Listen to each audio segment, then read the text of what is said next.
Monsieur le Président, mes chers collègues, le groupe Écologie et Solidarité a souhaité porter cette motion en association avec le PS et le PC. Ensemble, nous avons souhaité réagir à l'actualité climatique de ces derniers mois. En cette fin juin, notre monde agricole fait face à deux difficultés majeures cumulées. La sécheresse, d'abord, qui s'est installée très tôt sur une large partie de notre territoire et impacte déjà les récoltes. La grêle, ensuite, qui a ravagé le territoire partout où elle est passée, en Gironde et au-delà. Maraîchage, viticulture, céréales, toutes les filières sont touchées. À ce propos, je voudrais saluer votre réactivité et les actions que vous avez proposées, Monsieur le Président, en début de séance. Je me permets de rappeler notamment le déblocage d'un fonds de 100 000 € conjoint avec la région pour l'aide en réinvestissement à la plantation. Cette action concrète illustre bien la volonté du département d'accompagner le monde agricole dans les épreuves. Mais il nous faut aller encore plus loin.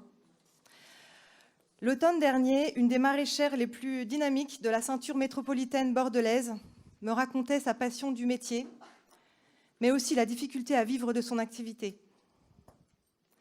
Elle me parlait de ses serres détruites dès la première année de son installation, puis reconstruites 3 fois depuis. Cette maraîchère, dont le courage porte l'admiration, vient de voir ses serres en verre détruites à nouveau pour la 4e fois depuis le lancement de sa ferme. Tout est à reconstruire. Malgré son expérience et sa volonté de nourrir la population, elle se pose aujourd'hui la question d'arrêter. Et elle n'est pas la seule dans ce cas. Alors je vous le demande, je nous le demande, que ferons-nous si des générations entières d'agriculteurs et d'agricultrices quittent la terre? Que mangerons-nous demain si cette génération et la suivante jettent l'éponge? Par cette motion, nous souhaitons alerter l'État sur l'urgence de renforcer et moderniser le dispositif d'accompagnement du monde agricole face aux enjeux d'avenir. Nous ne pouvons laisser nos agricultrices, nos agriculteurs batailler seuls face aux immenses défis que représentent la décarbonation du système agroalimentaire, l'adaptation au changement climatique, la lutte contre l'effondrement de la biodiversité et la préservation de la ressource en eau douce.